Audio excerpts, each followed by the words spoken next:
Assalamualaikum warahmatullahi wabarakatuh.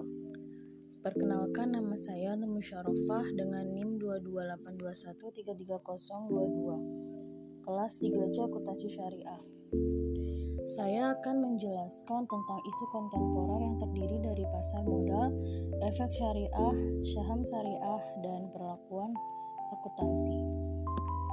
Yang pertama, saya akan menjelaskan pasar modal. Definisi pasar modal sesuai dengan Undang-Undang Nomor 8 Tahun 1995 tentang pasar modal adalah kegiatan yang bersangkutan dengan penawaran umum dan perdagangan efek, perusahaan publik yang berkaitan dengan efek yang diterbitkannya, serta lembaga dan profesi yang berkaitan dengan efek. Sedangkan pasar modal syariah dapat diartikan sebagai kegiatan dalam pasar modal sebagaimana yang diatur dalam UOPM yang tidak bertentangan dengan prinsip syariah. Bapepam LK selaku regulator pasar modal di Indonesia memiliki beberapa peraturan khusus terkait pasar modal syariah sebagai berikut. Yang pertama, peraturan nomor 2K1 tentang kriteria dan penerbitan daftar efek syariah. Yang kedua, peraturan nomor 9A13 tentang penerbitan efek syariah. Yang terakhir, peraturan nomor 9A14 tentang akad-akad yang digunakan dalam penerbitan efek syariah. Produk syariah di pasar modal antara lain berupa surat berharga atau efek berdasarkan Undang-Undang Nomor 8 Tahun 1995 tentang pasar modal. Efek adalah surat berharga, yaitu surat pengakuan utang, surat berharga komersial, saham, obligasi, tanda bukti utang, unit penyertaan kontrak investasi kolektif, kontrak berjangka atas efek, dan setiap derivatif dan efek. Manfaat pasar modal bagi emiten: jumlah dana yang dapat dihimpun besar. Dana tersebut dapat diterima saat pasar pendanaan selesai.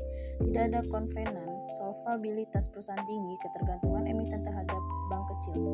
Bagi investor, nilai investasi berkembang, memperoleh dividen. Bagi yang memiliki atau pemegang saham, dapat sekaligus melakukan investasi dalam beberapa instrumen yang mengurangi risiko. Kemudian ada efek syariah. Mekanisme transaksi saham pada syariah dilakukan sesuai dengan Fatwa DSN MUI nomor 40 DSN MUI 10/2003 tentang pasar modal dan pedoman umum penerapan prinsip syariah di bidang pasar modal. Kriteria efek syariah: Dewan Syariah Nasional, suatu lembaga di bawah MUI, dibentuk pada tahun 1999 melalui Fatwa DSN nomor 40 DSN MUI 10/2003 tanggal 4 Oktober 2003 tentang pasar modal dan pedoman umum penerapan prinsip syariah di bidang pasar modal, telah menentukan tentang kriteria produk-produk investasi yang sesuai dengan ajaran Islam. Ada 2 tahap screening yang harus dilalui untuk dapat menentukan suatu efek termasuk dalam efek syariah. Yang pertama ada core business. Kegiatan usaha tidak bertentangan dengan prinsip-prinsip syariah seperti perjudian, menerapkan konsep ribawi, jual beli yang mengandung goror dan atau maisir, memproduksi atau menyediakan barang atau jasa yang haram. Kemudian ada rasio keuangan, total utang yang dibandingkan dengan total ekuitas tidak lebih dari 82%. Kemudian ada total pendapatan bunga dan pendapatan tidak halal lainnya dibandingkan dengan total pendapatan tidak lebih dari 10%. Ada 5 jenis efek syariah yang dapat diperdagangkan dalam pasar modal syariah. Yang pertama ada saham syariah, yang kedua sukuk atau obligasi syariah, yang ketiga unit penyertaan kontrak investasi kolektif, efek bangun aset, yang terakhir surat berharga komersial. Berikutnya ada pengertian saham syariah adalah saham-saham yang memiliki karakteristik sesuai dengan syariah Islam. Saham merupakan bukti kepemilikan atas suatu perusahaan yang berbentuk perseroan terbatas.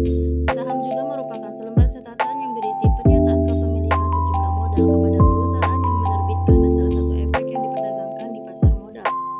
Kemudian ada fungsi saham syariah menurut Mattewali. Fungsi saham syariah yaitu: pertama, masyarakat dapat berpartisipasi dalam kegiatan bisnis dengan memperoleh bagian dari keuntungan dan risikonya. Yang kedua, para pemegang saham menjual sahamnya untuk mendapatkan likuiditasnya. Yang ketiga, perusahaan meningkatkan modal dari luar untuk membangun dan mengembangkan inti produksinya. Yang keempat, memisahkan operasi kegiatan bisnis dari fluktuasi jangka pendek pada harga saham yang merupakan ciri umum pada pasar modal konvensional. Dan yang terakhir, memungkinkan investasi pada ekonomi itu ditentukan oleh kinerja kegiatan bisnis sebagaimana tercermin pada harga saham. Kemudian ada karakteristik saham menurut Mattewali. Yang pertama, semua saham harus diperjualbelikan pada bursa efek. Bursa perlu mempersiapkan pasca perdagangan saat saham dapat diperjualbelikan melalui pialang.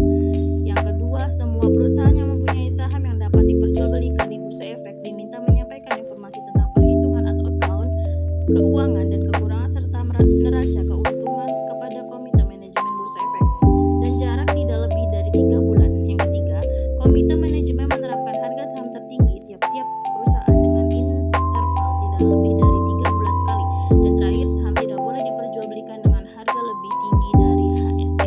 Kemudian ada pihak-pihak yang terlibat dalam pasar modal. Pertama, ada emiten. Yang kedua, perantara emisi. Yang ketiga, badan pelaksanaan pasar modal. Yang keempat, perantara perdagangan efek. Dan lima, Bursa Efek. Dan yang terakhir, investor.